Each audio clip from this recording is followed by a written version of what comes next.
На канале Абхазского телевидения вы смотрите информационный выпуск Камши-Кушара. Здравствуйте.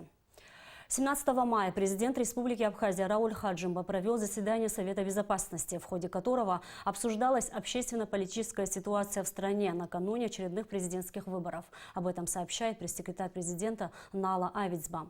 Отсутствие достоверной информации о состоянии здоровья депутата парламента Аслана Бжаня и двух его помощников становится поводом для нарастания напряженности в обществе. Отдельные публичные высказывания наших граждан, в том числе на собрании в селе Тамыш, носят дестабилизирующий характер. В связи с этим задача наших компетентных органов в кратчайшие сроки завершить сбор и обобщение имеющейся информации в рамках доследственной проверки и последующее обнародование, отметил президент.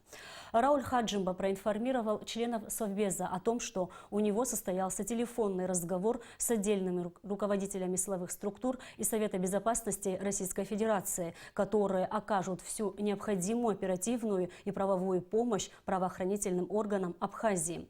В данной ситуации ссылки на врачебную тайну и недопустимость разглашения диагноза считаю неприемлемыми, отметил президент. Как доложил генеральный прокурор Зурабачба, сформирована группа, которая с понедельника 20 мая приступит к работе на территории Российской Федерации совместно с российскими коллегами.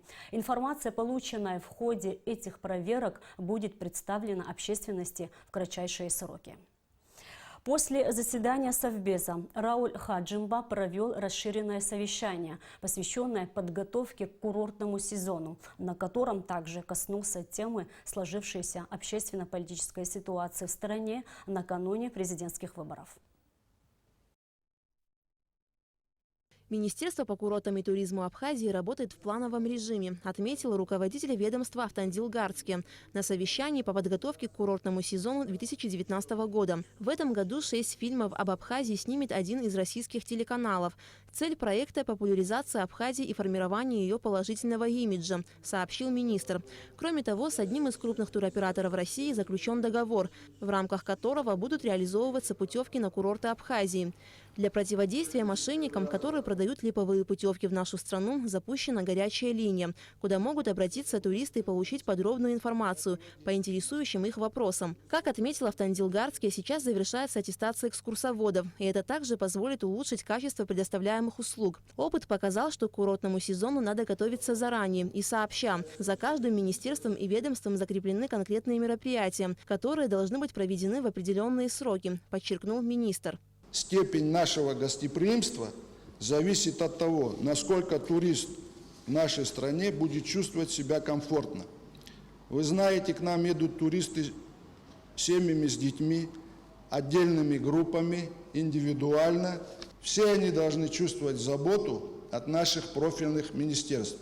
От степени санитарного состояния наших пляжей, парков, туристических объектов, насколько хорошо мы кормим туристов на объектах общественного питания, зависит настроение туристов и то, с каким впечатлением уедут домой. Мы с вами уже готовимся к 5-му сезону, и каждый из нас знает, что делать. В этой работе главное место занимает взаимодействие. Министр внутренних дел Гарри Аршба также доложил о работе, которую проводит ведомство перед началом курортного сезона. В частности, он отметил, что разработан план организационных, оперативных и профилактических мероприятий, направленных на усиление борьбы с преступностью в курортных районах страны. Также определены планы дислокации сил и средств, график дежурств личного состава, маршруты патрулирования. С 1 мая весь личный состав МВД уже переведен на усиленный режим несения службы. Сотрудники милиции, находящиеся в очередных трудовых отпусках на указанный период, отзываются из отпусков. Особое внимание уделяется безопасности дорожного движения. С каждым годом в Абхазии наблюдается повышение автотуристов. Поэтому наша первостепенная задача – обеспечить безопасное и комфортное передвижение гостей по нашим дорогам. В этих целях рассмотрены ряд конкретных мер. Помимо уже действующих на республиканской трассе ПСО-Ингур комплексов автофиксации нарушений правил дорожного движения, обеспечить поэтапное оснащение стационарных постов ДПС ГАИ ПСО, Мусера, Бамбора и Шера-Кодор комплексами сбора и обработки данных о нарушении правил дорожного движения, увеличить группировку камер фиксации нарушений правил дорожного движения на 15 единиц. Президент Рауль Хаджимба отметил неудовлетворительное исполнение Государственной автоинспекции устных указаний не останавливать без нарушения автомобилей с иностранными номерными знаками. Рауль Хаджимба подчеркнул необходимость издания письменных требований. Говоря об организации медицинского обеспечения в летний курортный период, министр здравоохранения Томас Сахнакия сообщил, что основной поток туристов приходится на Гагарский район, и больше всего пациентов с различными жалобами обращаются в Гагарскую ЦРБ. Поэтому Минздрав усиливает службу неотложной помощи в самой больнице. В пик сезона количество обращений в сутки до 150. Это с различными заболеваниями, травмами, отравлениями и так далее, и так далее. Но для этого мы усиливаем службу неотложной помощи в самой больнице, осуществляем бесперебойное обеспечение лекарственными препаратами и медицинскими изделиями, как это было и в прошлом, и в другие годы, за счет средств республиканского бюджета.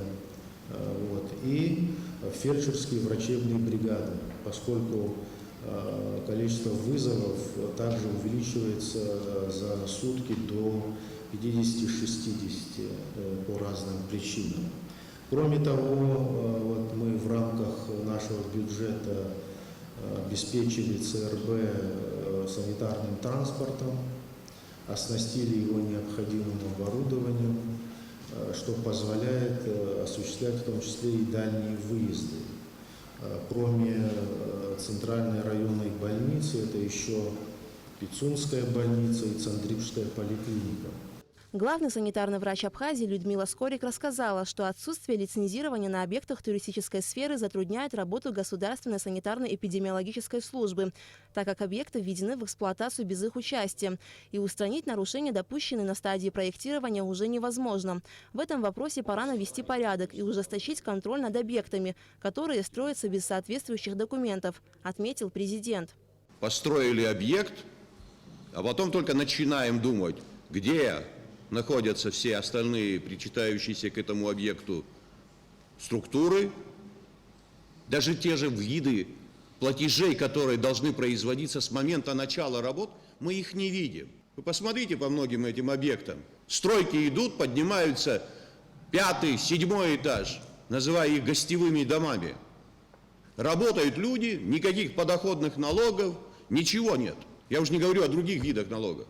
А это происходит у вас на территории, господа. И что касается того же санитарного состояния, мы начинаем, понимаете, активно включаться в эти процессы, потому что летом жарко. У нас, мы так это не очень громко говорим, вопросы, связанные с темой инфекционных заболеваний.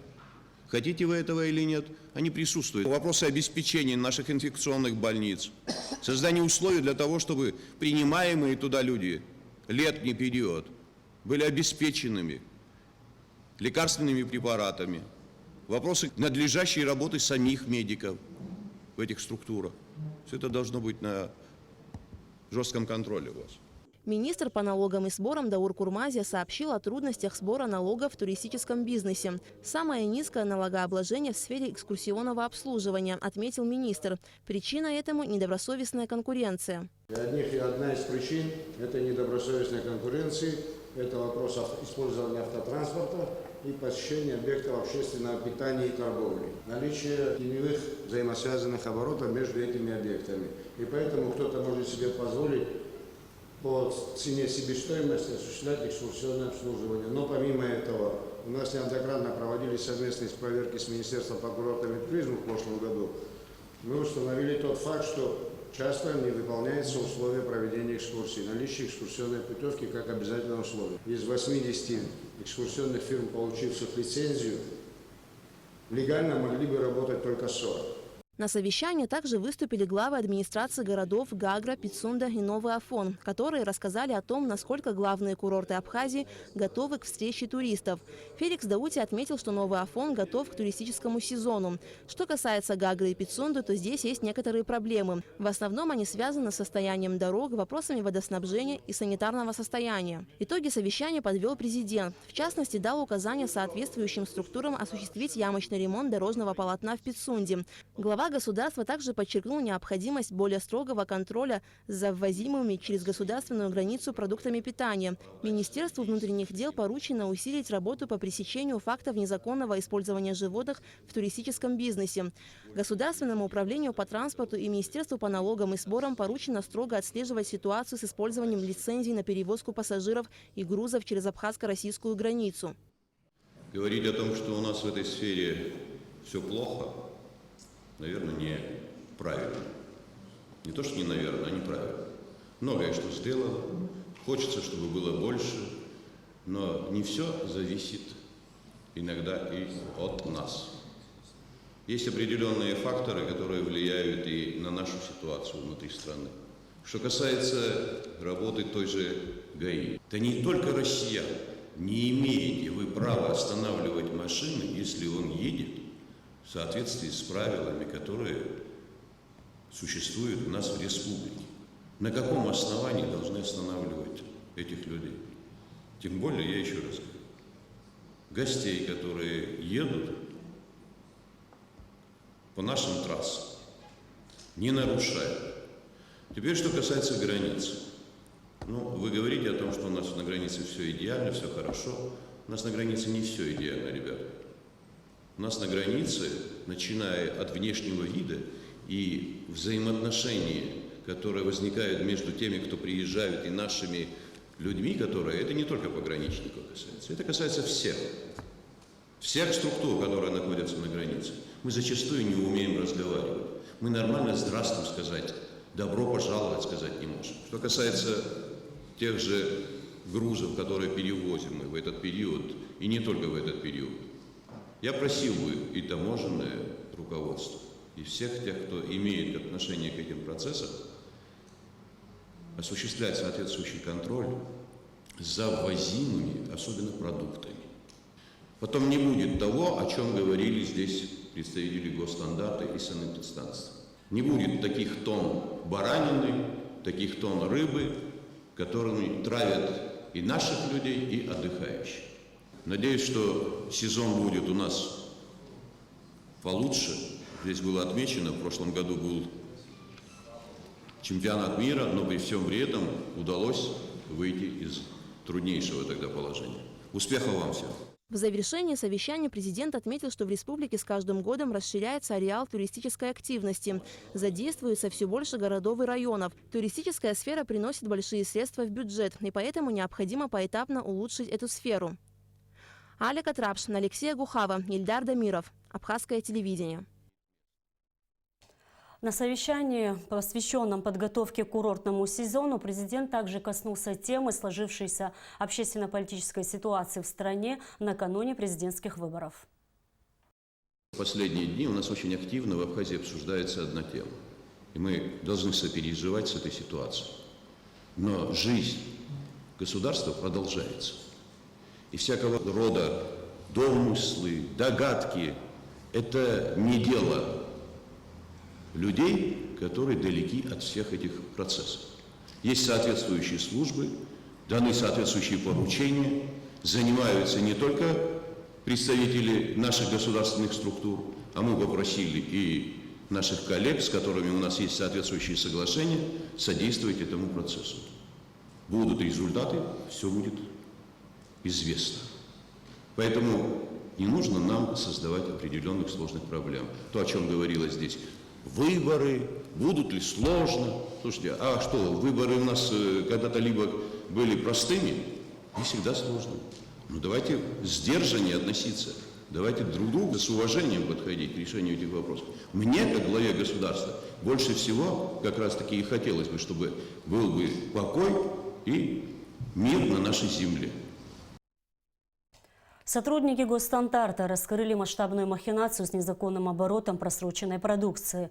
Тонны испорченного мяса, рыбы, грибов, молочных изделий крупная оптовая база «Конти Опт» продавала мелким магазинам, и это приносило едва ли не больший доход, чем основной бизнес. Арбитражный суд Абхазии, рассмотрев все детали дела о просрочке, признал «Конти Опт» виновным в несоблюдении норм хранения, сбытия просроченной продукции без сертификатов несоответствие в особо крупном размере и обязал Конти Опт выплатить штраф в размере 13 800 рублей с конфискацией продукции. Решение суда еще не вступило в силу. Специальный репортаж на эту тему смотрите в нашей сегодняшней программе. А сейчас небольшой отрывок из него.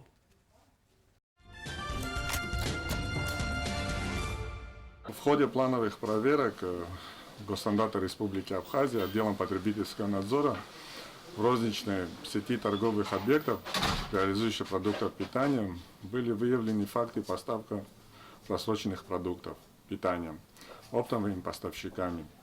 Одним из них является ООО «Конти Опт». На момент проверки на складе ООО «Конти Опт» находились с истекшим сроком годности баранина, рыба замороженная, семга, мороженое. По имеющимся у нас накладным, рыба семга с истекшим сроком годности реализовывалась индивидуальным предпринимателем. Эксперты говорят, это четко построенный бизнес по очень простой схеме. Оптовики в первую очередь избавляются от того, что быстрее всего теряет товарный вид. Дальше на очереди мясо. Все, что не продали, что в буквальном смысле завалялось, отправляют по сниженной цене частникам. Мы хотим, чтобы та среда, которая сегодня существует, конкурентная среда, она должна быть здоровая. И кто-то не должен сегодня на здоровье граждан наших и туристов спекулировать. Нельзя этого делать. По приглашению президента Абхазии и Президиума Академии наук нашу страну с официальным визитом посетила делегация Российского фонда фундаментальных исследований во главе с членом Президиума РАН, академиком Владиславом Панченко. В рамках встречи состоялось подписание договора о сотрудничестве между Академией наук Абхазии и Российским фондом фундаментальных исследований. Гугут Саварданя расскажет подробности. Встреча с коллегами-представителями научного сообщества и подписание договора о сотрудничестве – основная цель визита ученых из Российского фонда фундаментальных исследований в Абхазию.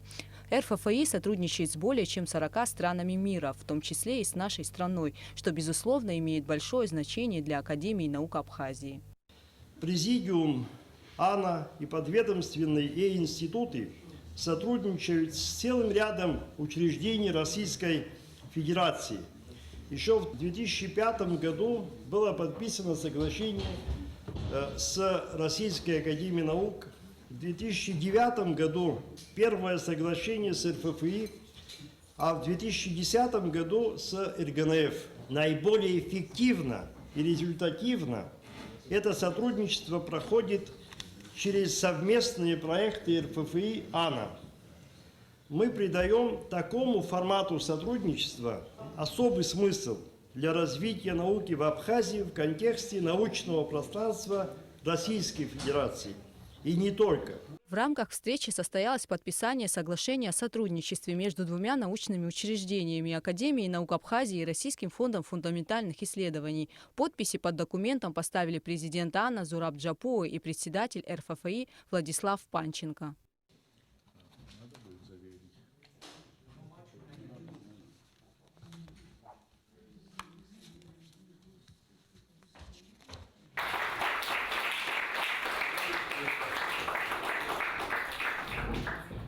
Владислав Панченко выступил с докладом, в котором рассказал о российско-абхазском сотрудничестве в области поддержки фундаментальной науки и реализации российско-абхазских исследовательских проектов.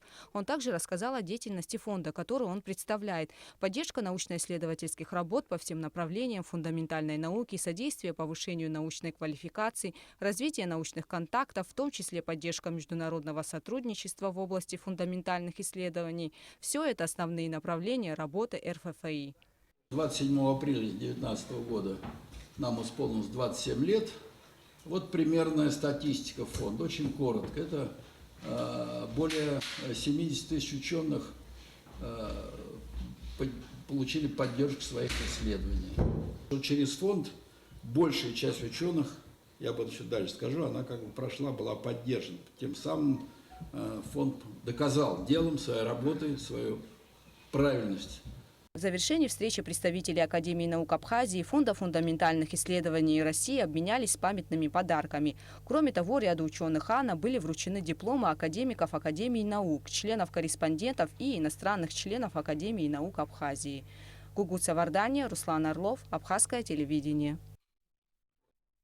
Председателя Совета Российского фонда фундаментальных исследований Владислава Панченко принял президент Абхазии Рауль Хаджимба. Приветствуя гостя, глава государства отметил, что руководство Абхазии поддерживает развитие и укрепление связей между научными кругами двух стран. Владислав Панченко поблагодарил президента за прием и отметил, что между двумя научными организациями Абхазии и России налажены определенные контакты, есть отдельные результаты, и они связаны с физико-техническим институтом. Президент Академии наук Абхазии Зураб Джапуа в свою очередь отметил, что большое значение подписанного в рамках визита представителей фонда соглашения о сотрудничестве.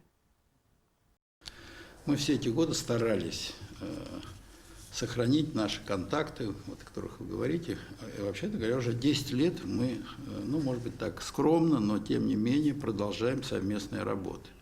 И вот сегодня мы смотрели, есть отдельные результаты, как вы правильно отметили, связаны с физико-техническим институтом, плазменные исследования. Вот интересные работы все были по такой гидрофизической акустике, все проводили, были очень сильные работы, я их сам знаю, я знаю людей, которые этим занимались, так сказать. Мы, откровенно говоря, хотим этих отношений и ратуем за то, чтобы они развивались, особенно в тех направлениях, которые для нас очень важны.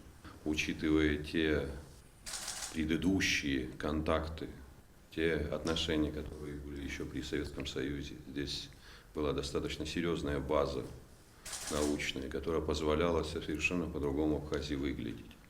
Там, где есть возможность сотрудничать, там, где есть возможность работать, мы готовы в этом направлении выстраивать отношения. Визит Владислава Яковлевича – это для нас очень значимый. Почему? Потому что работа с Российским гуманитарным фондом фундаментальных исследований для нас, нам, абхазским ученым, абхазской науке, дает выход к серьезным публикациям, к серьезным связям не только с российскими учеными, но и вообще, я бы сказал, на уровень мировой. Делегация Народного собрания парламента Республики Абхазия прибыла в Нальчик на торжества, посвященные 25-летию парламента Кабардино-Балкарской республики. В рамках праздничных мероприятий запланирована встреча с председателем парламента Кабардино-Балкарской республики Татьяной Егоровой. Также парламентарии Республики Абхазия примут участие в торжественном заседании и других мероприятиях, приуроченных к юбилею парламента Кабардино-Балкарской республики. Решением Галского районного собрания Хатская средняя школа номер 2 названа именем Руслана Рожденовича Кишмария, который долгое время был руководителем администрации Галского района. В торжественной церемонии, посвященной этому событию, приняли участие руководство районной администрации, общественность, семья, родственники и близкие друзья Руслана Рожденовича. Руслан Кишмария – ветеран Отечественной войны народа Абхазии, кавалер ордена Леона. После войны он возглавлял отдел службы государственной безопасности Галского района. Был спецпредставителем президента Абхазии на грузино-абхазских переговорах, депутатом Народного собрания парламента республики. Руслан Кишмария был предан родине, беззаветно любил свою страну и внес огромный вклад в развитие района, которым руководил в самые трудные послевоенные годы, отмечали в своих выступлениях выступавшие на торжественной церемонии. Мы рады, что вы рядом с нами в этом знаменательный день, который посвящается присвоению нашей школе имени Руслана Рожденовича Кишмария. И этот человек, который внес значительный вклад в развитие не только нашего села, но и всего Галского района. В нашем селе есть люди, которые с уважением вспоминают его, вспоминают как доброго, отзывчивого человека. Он оказывал помощь нуждающимся людям.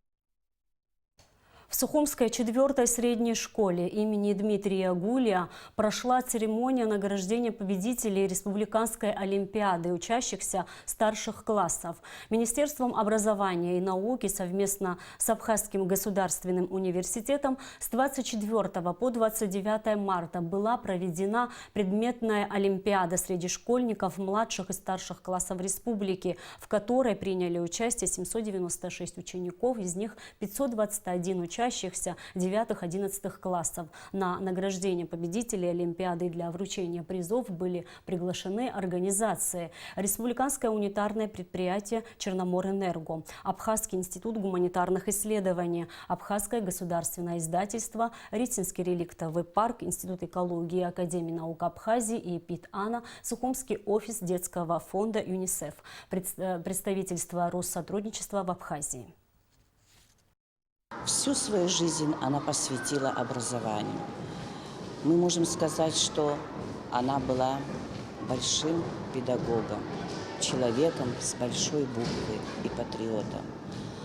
Для нее самое важное было это ее ученики, потому что она была очень близка к ним. Для нее не было плохого ученика, она была хорошим еще и психологом, методистом, автором учебников по математике для начальной школы. Для нас, учителей, она останется примером, потому что в ней сочеталось все: и профессионализм, и человек. Итоги Олимпиады показывают, что из 513 учащихся победителями стали 121 учащиеся и 82 призерами. По сравнению с прошлым годом количество победителей в текущем году увеличилось на 30 и призеров на 27. Победители в командном зачете являются учащиеся школ города Сухум. 51 победитель и 23 призера. Далее следует учащиеся школ Гагарского района. 27 победителей и 11 призеров. На третьем месте учащиеся школ Гудаутского района. 18 победителей и 21 призеров. В Центральном выставочном зале столицы открылась персональная выставка в честь юбилея председателя Союза художников Абхазии, члена Союза художников России, скульптора Виталия Джения. В экспозиции были представлены до 30 работ автора разных направлений в искусство. Выставку посетили коллеги, друзья и почитатели жанра скульптурной пластики. Виталий Джения много лет возглавляет Союз художников Абхазии. Значителен его вклад в укрепление и развитие творческих связей с художниками Северного Кавказа, Юга России, Украины, Москвы, Санкт-Петербурга. Персональная выставка Виталия Джения широко представила творчество мастера. Около 30 его работ, представленных в экспозиции, выполнены из дерева, гипса и бронзы. И вот персональная выставка подводит своеобразный итог 25-летней непрерывной творческой деятельности. Указом президента Рауля Хаджимба за заслуги в развитии национального изобразительного искусства республики Виталию Джения присвоено звание заслуженного художника Абхазии. Указ главы государства зачитал советник президента Абхазии Владимир Зантария.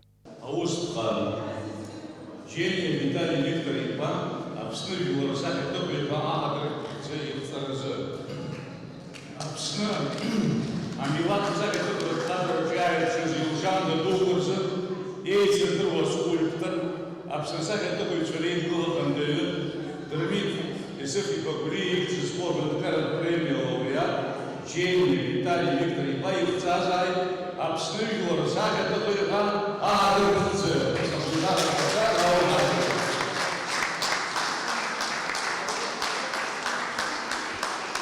Как признаются друзья и коллеги юбиляра, Виталий Джения – человек, который прилагает максимум усилий, чтобы обучать подрастающее поколение своему мастерству. На протяжении многих лет мы работаем вместе. Я не помню, чтобы этот человек недобросовестно когда-нибудь отнесся к своим обязанностям.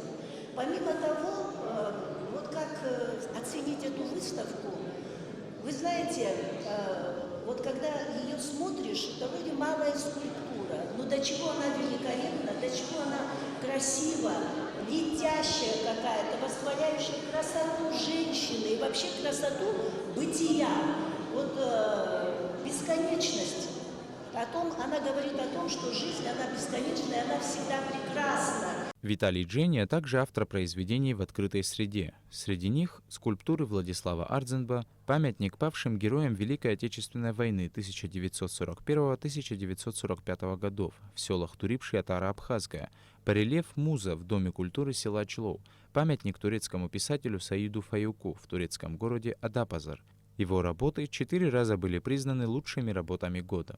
Виталий Джения по характеру, масштабам своего творчества, он вполне соответствует тем международным стандартам высокого искусства, которые общеизвестны во всем мире.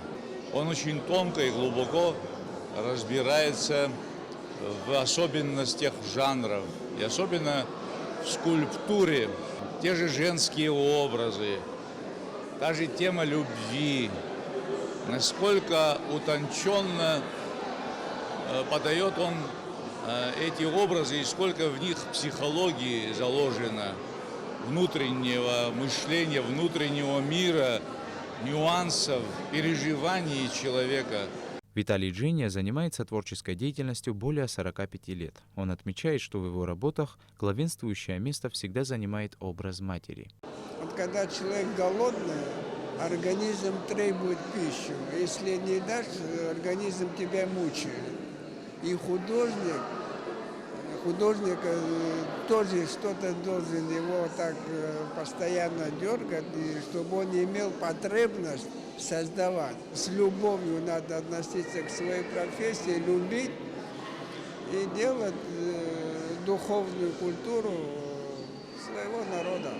Виталий Джения много времени уделяет молодым и перспективным художникам Абхазии, помогает им в продвижении их работ. Это и организация выставок в республике и за ее пределами, а также издание книг и каталогов, посвященных современной истории изобразительного искусства Абхазии. Саиджар Саля, Степан Мартиросян, Абхазское телевидение. Ушла из жизни научный сотрудник Института педагогики Министерства образования и науки Абхазии, заслуженный учитель республики Римма Нуриевна Барателя. Всю свою жизнь она посвятила преподаванию и научно-методической деятельности. Римма Барателя является автором множества научных статей и педагогических пособий, среди которых и учебник по математике на абхазском языке для учащихся начальных классов. Как отмечают друзья и коллеги Риммы Нуриевны, она была не только талантливым ученым, но и добрым, отзывчивым человеком. Всю свою жизнь она посвятила образованию. Мы можем сказать, что она была большим педагогом, человеком с большой буквы и патриотом.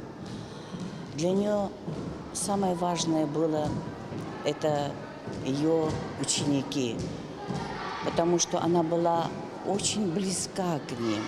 Для нее не было плохого ученика. Она была хорошим еще и психологом, методистом, автором учебников по математике для начальной школы. Для нас, учителей, она останется примером, потому что в ней сочеталось все: и профессионализм, и человечность. Опасности возникновения крупного лесного пожара на Мамзышхе нет. 13 мая были замечены очаги возгорания на макушке горы Мамзышха. В связи с этим министр по чрезвычайной ситуации Лев Квициня совершил облет данной территории. Смотрите репортаж, подготовленный пресс-службой спасательного ведомства страны. Задымление над горой Мамзышха является результатом горения сухого подлеска и валежника. Однако опасности возникновения крупного лесного пожара на данный момент нет. Об этом рассказал министр по чрезвычайным ситуациям Лев Квициня после поездки в Гагрский район и облета территории задымления на вертолете. По словам главы спасательного ведомства, быстрому распространению огня будет противостоять поднявшаяся молодая трава, да и деревья впитали в себя из почвы большое количество влаги. Правда, это не говорит о том, что лесные пожары не могут возникнуть в принципе, и поэтому крайне важно соблюдать правила поведения в лесах в условиях установившейся сухой и жаркой погоды.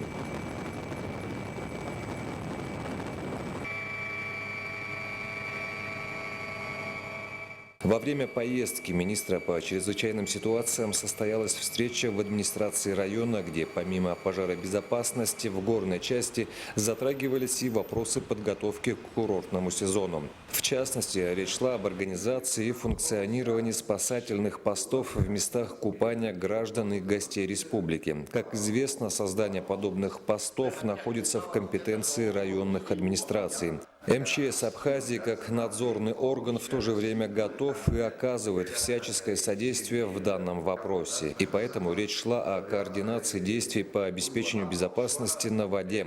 Особую роль в этом отводится техническому состоянию и правилам эксплуатации маломерных судов.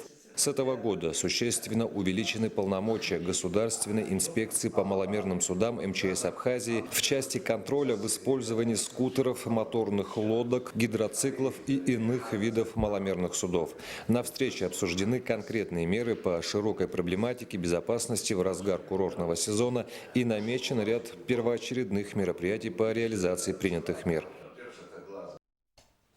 В преддверии начала туристического сезона Торгово-промышленная палата Абхазии запустила флешмоб, призвав всех граждан республики провести очистку близлежащих к организации и предприятиям территории. К акции уже присоединились компания «Премиум», Абхазский союз туризма, турфирма «Апсхо Тур и экскурсии», Ассоциация молодых предпринимателей, молодежное движение «Открытая ладонь» и сотрудники Сухумской детской поликлиники. Инициатива организации работ по благоустройству парка «Свободы» принадлежит первому президенту ТПП Геннадию Гагуля. И символично, что в этом году в субботнике принял участие внук Геннадия Леонидовича. Благоустройство парка «Свободы» Торгово-промышленной палатой Абхазии было начато в 2015 году. С тех пор внешний вид парка значительно изменился. Появились аллеи, вымощенные тротуарной плиткой, флагштоки с государственными флагами, установлены лавочки, окрашены бордюры. Сегодня ТПП проводит ежегодный субботник, который уже стал традиционным. С тех пор, как палата взяла шефство над этим парком, были проведены многие работы, в том числе постоянно контроль чистоты, уборки территории. За это время было уложено более 3000 квадратных метров плитки, заменены лампы освещения, установлены новые грунтовые светильники. В будущем будем продолжать благоустройство данной территории в меру своих возможностей. И о погоде. По сообщению Гидромедцентра, в Абхазии ожидается переменная облачность, удушливо жаркая погода. В воскресенье 19 мая ожидается временами слабый дождь, возможно гроза, местами ночью и утром туман. Температура воздуха ночью 15-20, днем плюс 27-32, температура морской воды плюс 17 градусов. И на этом наш выпуск завершен. Всего вам доброго.